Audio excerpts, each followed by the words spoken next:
Lindo, Rebeca y Carlos hoy con nosotros. Se los ve bien, ¿eh? A mí también, a mí también. Mejor que a ustedes. Muy bien, capítulo 7 de Jueces. Yo el domingo pasado mencioné que iba a hablar del pan de cebada. Venía hablando de la vida de Gedeón. Vengo hablando de la fe. Claro que no voy a hablar de nuevo de la fe porque me han cargado tanto. Estuve como 4 mensajes de la fe y ya me decían, ¿de qué predicó el pastor hoy de la fe? Bueno, mencioné un aspecto de Gedeón del capítulo 6 del libro de Jueces. Pero ya superando esa etapa, recuerdan ustedes que Gedeón, Dios le habla y comienza a pedirle un montón de pruebas a Dios de que lo iba a usar. Y en un determinado momento él comienza a romper los ídolos que su padre tenía y que fue de noche a tirar esos ídolos y que fue llamado su nombre Jerobaal porque él había justamente derribado los ídolos de su padre y cuando él derriba los ídolos de su padre lo querían matar y el padre dice, bueno, no, que Baal se defienda solo.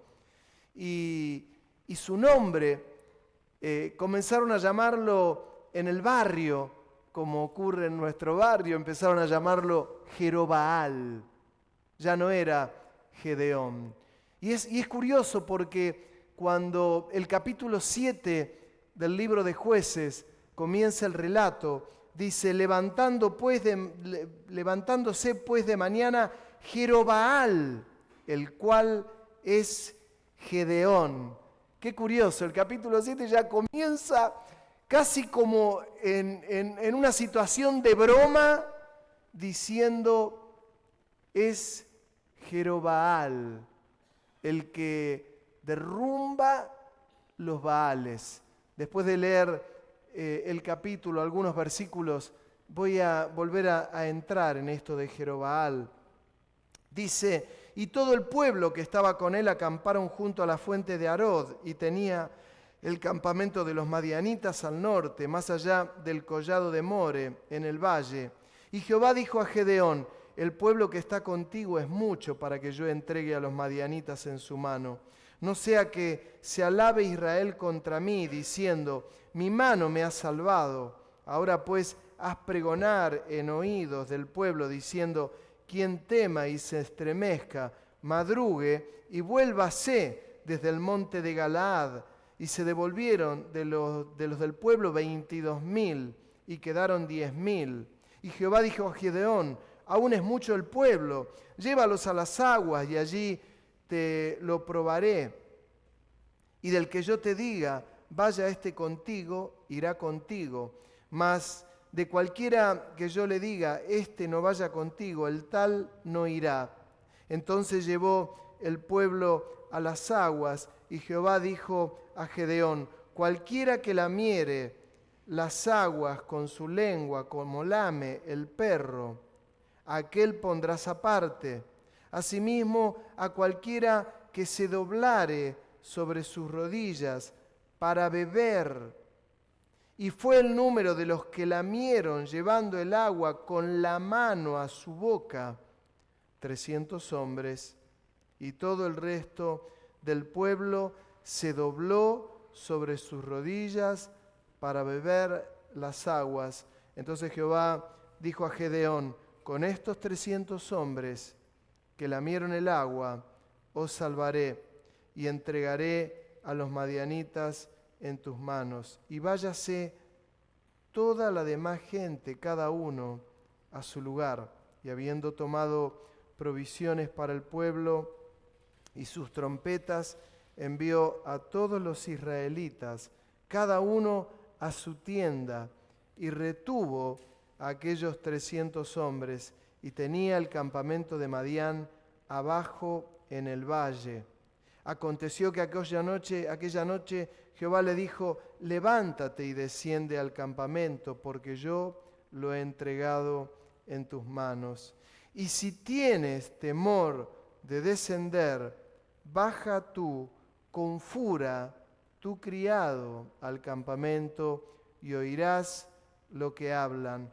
Y entonces tus manos se esforzarán y descenderás al campamento. Y él descendió con fura su criado hasta los puestos avanzados de la gente armada que estaba en el campamento. Y los madianitas, los amalecitas y los hijos del oriente estaban tendidos en el valle como langostas en multitud, y sus camellos eran innumerables como la arena que está a la ribera del mar en multitud. Cuando llegó Gedeón, he aquí que un hombre estaba contando a su compañero un sueño, diciendo: he aquí, yo soñé un sueño. Veía un pan de cebada. Yo les dije el domingo anterior que iba a predicar sobre el pan de cebada. Un pan de cebada que rodaba hasta el campamento de Madián y llegó a la tienda y la golpeó de tal manera que cayó y la trastornó de arriba abajo, y la tienda cayó. Y su compañero respondió y dijo: esto no es otra cosa sino la espada de Gedeón, hijo de Joás, varón de Israel. Dios ha entregado en sus manos a los madianitas con todo el campamento. Cuando Gedeón oyó el relato del sueño y su interpretación, adoró. Y vuelto al campamento de Israel, dijo: levantaos, porque Jehová ha entregado el campamento de Madián en vuestras manos. Y repartieron los 300 hombres en 3 escuadrones. Dio a todos ellos trompetas en sus manos y cántaros vacíos con teas ardiendo dentro de los cántaros. Y les dijo: miradme a mí y haced como hago yo. He aquí que cuando yo llegué al extremo del campamento, haréis vosotros como hago yo.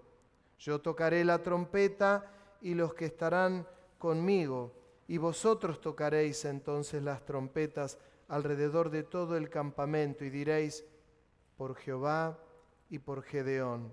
Llegaron pues Gedeón y los 100 hombres que llevaba consigo al extremo del campamento, al principio de la guardia de medianoche, cuando acababan de renovar los centinelas, y tocaron las trompetas y quebraron los cántaros que llevaban en sus manos.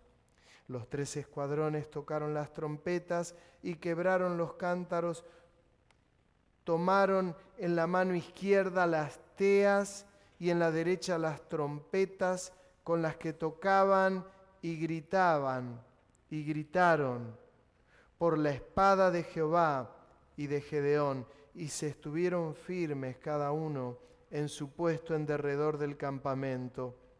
Entonces todo el ejército echó a correr dando gritos y huyendo. Y los 300 tocaban las trompetas, y Jehová puso la espada de cada uno contra su compañero en todo el campamento. Y el ejército huyó hasta Bet-sita en dirección de Serera, y hasta la frontera de Abel-meola en Tabat, y juntándose los de Israel, de Neftalí, de Aser y de todo Manasés, siguieron a los madianitas.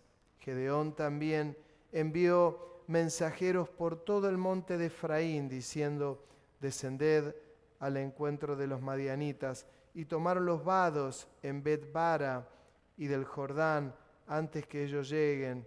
Y juntos todos los hombres de Efraín tomaron los vados de Bet-bara y del Jordán, y tomaron a 2 de los príncipes de Madián, a Oreb y a Seb. Hasta allí nomás. Saben que alguno puede ver toda la historia y por qué leo casi todo un capítulo. En la iglesia hay gente que es nuevita en el Señor. Y es interesante porque hay cantidad de textos bíblicos que reflejan la realidad que a cada uno de nosotros o como iglesia nos tocan vivir. Vuelvo a profundizar y a decir que así como a Gedeón le fue agregado un sobrenombre, Jerobaal. Yo lo mencioné el otro día, cada uno de nosotros tendría que tener ese sobrenombre, Jerobaal, porque nos dedicamos a derribar los propios Baales que a veces tenemos en nuestra propia vida. Hoy decía Diego mientras dirigía el culto, qué tremendo que a Dios lo tenemos que poner en el centro, que Él es el centro, que es lo principal y que no debería haber nada que ocupe el lugar de Dios, ni siquiera nuestros hijos. Y pienso en Noé, que es nuevita, que viene con su marido, con sus 2 hijos, y yo le tengo que decir a Noelia, poné a Dios en primer lugar en tu vida y amalo aún más que a tus propios hijos, y tendrás la garantía que Dios cuidará de los tuyos. Ese es el orden de Dios. Pienso en Fernando, un instructor de hockey, y que él tiene pasión por lo que hace, y le digo lo mismo, ama a Dios más que a tu propia profesión, y Él bendecirá tu vida. Es tremendo. Cuando uno lo pone a Dios en el lugar que tiene que ir, las cosas se acomodan. Y esto era lo que Dios le decía a Gedeón. Le dice, derriba los altares que tiene tu padre, porque vos me estás diciendo por qué viene toda la maldición sobre la nación y por qué los madianitas vienen a robarte todo el alimento y te empobrecen, y resulta que tu nación está llena de ídolos.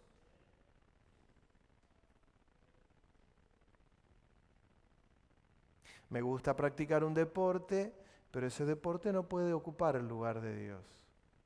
Se ubica en el lugar que tiene que ir. ¿Te gusta dormir? Qué lindo que es dormir a los que pueden dormir y no los que les duermen poquito, pero no puedes hacer un altar del lugar donde dormís. Va cada cosa en su lugar y hay un orden preestablecido por Dios que muchas veces a la gente no le gusta. Me pasa con los músicos. Levante la mano los músicos, a ver. Ahí está. Y a veces a los músicos son una raza especial.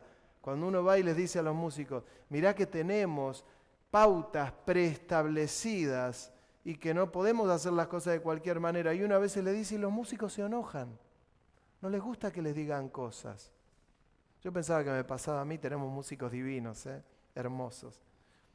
Pero de verdad a veces a uno no le gusta que le acomoden la estructura. No le gusta, es mi ámbito. No, lo que tiene relación con la iglesia es responsabilidad del pastor velar por eso y cubrir determinadas áreas. ¿Para qué? Para evitar dificultades. Lo mismo ocurre en tu propia vida y en la que cada uno tiene que meterse. Yo no me puedo meter en tu privacidad, sí puedo meterme en la iglesia. Pero cada uno tiene que tener cuidado de no tener altares personales, porque los altares son los que deterioran la relación con Dios. ¿Me sigue hasta acá? Ahora, ¿por qué? Cuando uno ve el capítulo anterior, Gedeón le hace un planteo a Dios y le dice, ¿por qué nuestros padres hablaban tantas maravillas de lo que habías hecho en la antigüedad y resulta que vienen los pueblos enemigos y devastan nuestra nación y la empobrecen? Y Dios le dice, ¿y cómo querés que eso no pase si ustedes están llenos de ídolos? ¿Cómo que estamos llenos de ídolos? Sí, le dice Dios, quiero usar tu vida. Les recuerdo el capítulo anterior, Gedeón le dice, si querés usar nuestra vida, empezá a darme pruebas, pero es que yo los amo. Bueno, ¿querés una prueba? Empezá a derribar los altares de tu padre. Y empieza a probarlo a Dios y le dice el vellón, que el rocío caiga en el vellón, que después el rocío caiga en el otro lugar. ¿Se acuerdan? No voy a repetir el mensaje del otro domingo, pero les dije que iba a hablar del pan de cebada, y es que cuando Dios le dice, yo quiero liberarte de tus enemigos porque ya sacaste los lugares altos, los lugares de idolatría. Por eso cuidado con idolatrar a la gente, cuidado con idolatrar al pastor, cuidado con idolatrar a un hermano o a una hermana, porque ese es el peor momento nuestro. Jamás voy a permitir que alguien me idolatre. Hay algunos hermanos que siempre me dicen, y ellos los hablan, Abel, vos sos bueno. Y yo le dije, no, yo no soy bueno. Imagínense, al Señor Jesús le dijeron, maestro bueno, y él dijo, bueno no hay ninguno, solo Dios. ¿Se imaginan cuando alguno de ustedes me dice, Abel, vos sos bueno? No, yo no soy bueno. Si yo tomara eso que dicen, Abel, vos sos bueno, yo estaría haciendo muy mal porque permitiría en algunos de ustedes que me idolatren y sería el peor momento de mi historia y el peor momento tuyo. Que a los ministerios hay que amarlos, claro que hay que amarlos, que hay que respetarlos, hay que respetarlos, hay que obedecerlos, hay que obedecerlos. Si el pastor... Mira, si algo que detesto es llamar la atención a alguien, pero cuando le llamo la atención a alguien, lo hago con cariño, y lo que espero de ese alguien cuando le llamo la atención para acomodar algo es que lo recibas. Simplemente. Y después marchen, hermanos, marchen, porque no hay nada más lindo que trabajar con libertad y amar a Dios con mucha libertad. Amén. Pero cuando le dice a Gedeón, voy a usar tu vida, y miren lo que dice, ya quedó claro lo de los Baales. Le dice Dios, el pueblo que está contigo es mucho, tenía 32,000 soldados, pero los madianitas tenían miles. Dice que eran tantos los que estaban con los madianitas, que eran más que la arena. De acuerdo al relato y a lo que dice el Señor, eran cientos de miles. Porque 32,000 hombres que tenía Gedeón eran muy pocos. Y Dios le dice, estos que tenés son muchos, porque cuando les dé la victoria ellos van a decir que lo hicieron con sus propias fuerzas y decirle, mandale a aquellos que se tengan que ir. Y se fueron, fue Gedeón y le dijo, ¿quién se quiere ir? Y 22,000 hombres se fueron, quedaron 10,000. Cambió la cosa, pero Dios le vuelve a decir, son muchos, muchos. Los madianitas tienen 200,000 hombres, y vos me decís que 10,000 son muchos, mandalos a beber, y yo te voy a decir a quién escogerás. Y Dios empezó a decirle, a este ponelo aparte, a este ponelo aparte, y a este ponelo aparte, 300. Me detengo un poco, ¿cómo fue la elección de Dios? Fue así. Aquellos que tomaban agua de esta manera y lamían el agua, ponelos aparte, y fueron 300.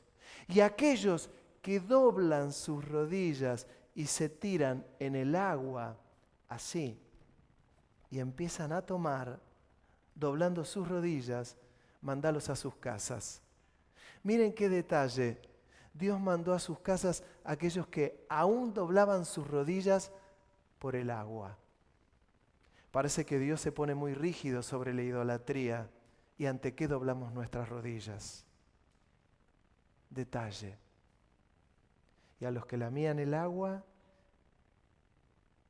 300. Y les dijo, con estos 300 te voy a dar la victoria. Cuando bajo los lugares altos,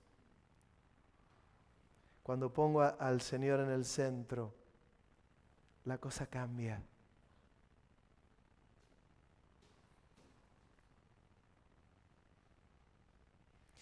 Quien tema y se estremezca, que se vaya. Y se volvieron 22,000. Dios siempre quiere contar con hombres y mujeres que estemos dispuestos. Dios no fuerza a nadie. ¿Vieron cuando a veces en congregaciones por ahí ocurre que se presiona de tal manera, mire, venga, hágalo, porque si no, y uno termina haciéndolo forzadamente? Y es lo peor que uno puede hacer. Uno tiene que hacer algo para el Señor, lo tiene que hacer con pasión, con devoción, y bancándosela, poniéndole de verdad el pecho a las balas y haciendo lo que uno hace por amor al Señor, no por otra cosa, no por éxitos personales, no por glorias personales. Éxito y exitoso es el que hace la voluntad de Dios, que no tiene problema de sujeción, que no tiene problema en la obediencia, que no tiene problema en el amor, que no tiene problema en la ubicación, que no tengo problemas, que puedo poner la otra mejilla y que la puedo poner. Y se volvieron 22.000, luego se volvieron 9.700 que los mandó el Señor. Un punto a tocar. Dice, aconteció aquella noche, Jehová le dijo, levántate y desciende al campamento, porque yo lo entregaré en tus manos. Y si tienes temor de descender, baja con tu criado Fura al campamento y oirás lo que hablan. Miren cómo se manejó el Señor. Yo lo entregaré en tu mano. Por favor, esto pónganlo ustedes en sus propias vidas. Lo ponemos como iglesia, en las manos de la iglesia, pero también en tu propia vida, porque puede que Dios te diga, mirá que quiero hacer tal cosa. Pero por ahí el Señor te vuelve a decir, si tenés temor, ¿por qué le dice si tenés temor? Porque ya lo había conocido a Gedeón, que Gedeón le había pedido lo del vellón.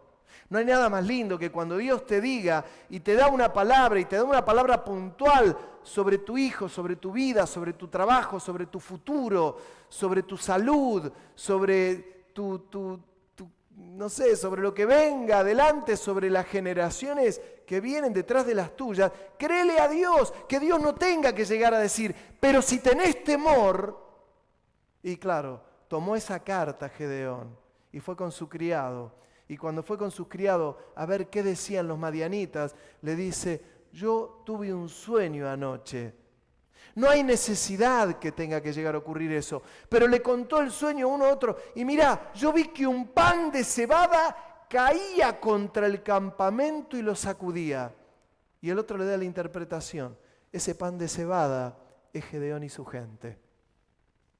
A mí se me pone la piel de gallina, porque se estremece el campamento del enemigo cuando Dios da una palabra. Se estremece el campamento del enemigo y yo no me tengo que ocupar del enemigo, no tengo que saber cómo trabaja el enemigo, no tengo que preocuparme en dónde está el enemigo, no tengo que conocer las profundidades de Satanás, solo tengo que tener mi oído atento a lo que Dios quiere hacer, tomar lo que Dios me dio a la mano y hacerlo. No es de otra manera. Y el pan de cebada va a golpear contra el campamento del enemigo. Cuando Gedeón oyó el relato del sueño y su interpretación, adoró. Miren cómo siempre entra en todas las escrituras, siempre entra, ingresa lo que tiene relación con mi culto personal con Dios. Y mi culto personal con Dios, digo porque somos una iglesia y en esta iglesia entra lo que es mi relación personal con el Señor, poder levantar mis manos, poder disponer mi corazón. Hoy estábamos aquí en el culto y observaba, y por ahí me gusta observar y dejo de observar y me meto en el culto, y en un momento vi que había 2 personas que estaban de rodillas y estaban adorando al Señor, y qué lindo, y qué lindo. Después no vi nada más, solo vi que estaba en el culto y lo veo a Nico. Imagínense, a yo, Nicolás García, lo conozco desde el año 95, cuando la iglesia funcionaba en La Tanguería, que era un niño rebelde de 17 años. Le saco lo de rebelde y digo, un niño lindo. Él sabe cuánto lo amo. Y de golpe lo veo en el culto con sus manos levantadas, alabando al Rey de Reyes y Señor de Señores. No a mí, hermano, estás loco, si no tengo nada que ver. Yo lo que tengo que hacer es inducirte a la presencia del del Señor, nada más.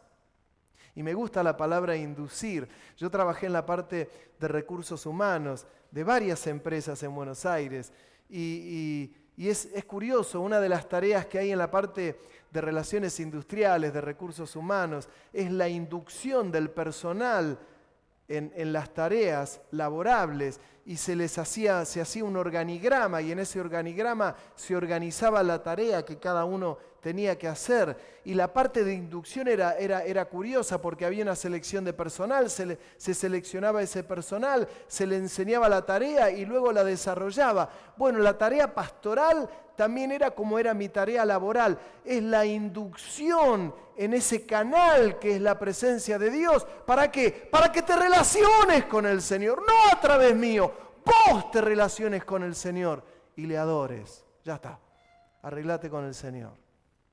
Pero Gedeón, después que se entera de lo que fue la revelación del sueño, dice que se postró en tierra y adoró. Y ya no cuestionó más a Dios. Cuando llegas a ese momento, postrate, adoralo, no salgas más de ese lugar. O salí y entrá, pero no dejes de entrar en ese lugar, que es el lugar de la adoración. Sigue el relato del capítulo 7 y dice que dio a esos 300, los dividió en tres escuadrones. Les dio una trompeta y una tea encendida. La tea es un jarrón y adentro tiene una mecha. Y se la dio encendida. Dígame, ¿usted iría a la guerra con una tea y una trompeta? Yo la verdad, hermano, que si tengo que ir a la guerra, me llevaría un cañón de 90. Cuando yo hice el servicio militar tenía que llevar un cañón de 90 que lo llevaba acá en mi hombro. Debería medir 1,60 m, 1,70 m ese cañón y pesaba. Yo sacrificaba almohadas para ponerme acá y llevar acá ese cañón bendito de 90 que yo no sé, no servía para nada. Pero si uno va a la guerra iría de otra manera. Los soldados del Señor van a la guerra con teas encendidas y trompetas. ¿Cómo enfrentás lo que viene por delante? ¿Cómo enfrentás tus guerras? El consejo que te quiero dar en esta mañana, enfrentá tus guerras personales, las que cada uno de nosotros tenemos, enfrentalas con teas y con trompetas. Eso te garantizará que la presencia del Señor estará contigo y te dará la victoria. Dice, en un momento él dice, le dio los cántaros y las teas, y en otro momento le dice, miradme a mí y haced como hago yo. Y esto sí me quiero detener en un momento antes de dar el cierre de lo que debe ser nuestra vida. Hermanos, Gedeón le dijo al pueblo, fíjense cómo lo hago yo e imítenme. Muchas veces me ha pasado en la iglesia, hermanos que han venido y me han dicho, pastor, en medio del culto, tengo que hablar con usted. No, pará, hablemos después del culto. No, pero es muy urgente. No hay nada más urgente que glorificar el nombre de Dios. No me gusta dar consejería pastoral durante el culto. No me gusta. ¿Por qué? Porque yo tengo que estar durante el servicio, que es el servicio directo que le damos a Dios. Tengo que estar acá y no me van a ver que no participo del culto. Me encanta levantar las manos, me encanta danzar, me encanta arrodillarme, me gusta glorificar al Rey de Reyes y lo que es Gedeón. ¿Pero por qué? Porque también le estoy dando ejemplo a ustedes. Si ustedes vieran que yo llego ya con el culto terminado, 10:30 de la mañana, a las 10 empieza el culto, llego 10:30 como una estrella, estaciono el auto y hay alguien que me abre la puerta vaivén, porque el pastor está tan ungido que no puede ni tocar las puertas vaivén. Es tan grande el servicio que tiene el pastor que no puede estacionar el auto. Tiene que tener a alguien que esté en la puerta. Bienvenido, pastor, le estaciono yo el auto. Y que ni me salude el hermano porque por ahí me quita la unción que traigo. Ustedes saben que esto que yo les digo es real y existe. Existe. A mí me gusta llegar antes que el culto empiece, quedarme un ratito antes, estar orando. estar pensando, meditando en el mensaje. Y cuando empezó el culto. Y yo les tengo que dar ejemplo a ustedes. Esto hizo Gedeón. Gedeón le dijo, miren cómo hago yo y hagan ustedes. Miren cómo hago yo. Y él en un momento dijo, comenzó a tocar la trompeta. Y cuando él comenzó a tocar la trompeta, todos comenzaron a tocar la trompeta. Y él rompió la tea. Y cuando rompió la tea quedó la luz. Y quedó la trompeta, levantó la luz, tocó la trompeta. Y los 300 que rodeaban el campamento de los madianitas comenzaron a hacer lo mismo. Y dice que los madianitas, desesperados, pensaban que los hebreos eran miles de miles, que eran millones, y comenzaron a correr con sus espadas y comenzaron a matarse entre ellos y comenzaron a ver eran tiempos de guerra. Fue algo terrible, tremendo lo que ocurrió, porque Dios le dio la victoria con 300 hombres. Hermanos, un montón de lecciones. Dios no usa a mucha gente. Procura que te use a vos y yo tengo que procurar que me use a mí. Porque podría decir, que lo use al otro. No, úsame a mí, Señor. Quiero estar dispuesto. Quiero estar entre los 300. Vaya a la guerra, no con armas convencionales. Vaya con trompeta, vaya con una tea encendida. ¿Sabe qué es la tea encendida? ¿Sabe qué es la luz? La palabra de Dios. La Biblia. Esta es la tea encendida. ¿Cuándo la tea está encendida? Cuando la palabra toma vida en mí. Cuando comienzan a surgir ocasiones y toma vida y dimensión la palabra. Y con la palabra, hermanos, si el Señor, cuando el diablo venía y lo tentó después de 40 días de ayuno, el Señor le respondía con la palabra, con la Biblia. Y dice que el diablo se tuvo que ir y venían los ángeles y le servían y le adoraban a Jesús. Es la iglesia, es la iglesia, es la iglesia. Qué lindo verlo a Jorge hoy con nosotros. A él lo conocemos acá en la iglesia de la calle. Tengo una foto con él por ahí. Él usaba esa barba tupida. Tengo una foto hermosa por ahí guardado con vos. Y verlo hoy viene y lo veo sin barba. Y digo, ¡Jorge! Bueno, este mensaje que Jorge está escuchando hoy a la mañana, nos lo ha escuchado en la iglesia de la calle tantas veces, que a Dios hay que ponerlo en el centro. Y que no es la idolatría del hombre, sino que es el Señor al que ponemos en el centro, porque Él es merecedor de toda gloria, de toda honra y de toda exaltación. ¿Te das cuenta, Martín, Beruti, cómo comienzan a verse estos frutos de iglesia de la calle? Mirá que vienen desde allá, bien lejos, pero parece que le estamos alimentando, los estás alimentando en la plaza, por eso vienen. ¿Saben? Hay un orden en Dios y el orden en Dios es justamente que Él nos va a dar la victoria con poca cosa. Pero yo podré devastar, pastor, usted porque no sabe el problema que estoy viviendo. Si querés te cuento los míos. Pero los problemas enfrentémoslos de tal manera que tengamos esta tea, esta trompeta, la palabra de Dios, la trompeta, el culto a Dios, la celebración. Y Dios comenzó a darle la victoria de tal manera que los usó. Y termino diciéndoles, la gente gritaba, por la espada de Jehová y de Gedeón. Usted no grite por la espada de Abel y de Jehová. Usted adore a Dios. Déjeme en un costadito, que estoy muy bien, tranquilo, viviendo una etapa de mi vida linda. Estoy feliz, adorando a Dios. Usted como mi hermano, adore a Dios. Y mire cómo termina esto. Dice, y se estuvieron firmes cada uno en su puesto en derredor del campamento. Esta parte a mí me encanta porque dice, estuvieron firmes en su lugar. ¿Cuál es el lugar que nosotros tenemos que tener? Firmes en nuestro lugar. No, pero viene afuera, está complicado. Firme en mi lugar. ¿Cuál es firme en lugar? Exaltando al Rey de Reyes, exaltando a Dios, dejando que Él se mueva, que el Espíritu de Dios se mueva, que toque las vidas, que toque los corazones. Yo les decía lo que estaba ocurriendo hoy en el culto. A uno parecía que no pasaba nada y a otro el Espíritu Santo lo estaba tocando y estaba quebrado y estaba fluyendo de tal manera que había un campamento de Dios al lado de esa hermana, al lado del otro hermano. Así se mueve el Espíritu Santo. Hay crisis, tienen crisis. Las crisis se resuelven en Dios, no con los elementos que nos da el mundo.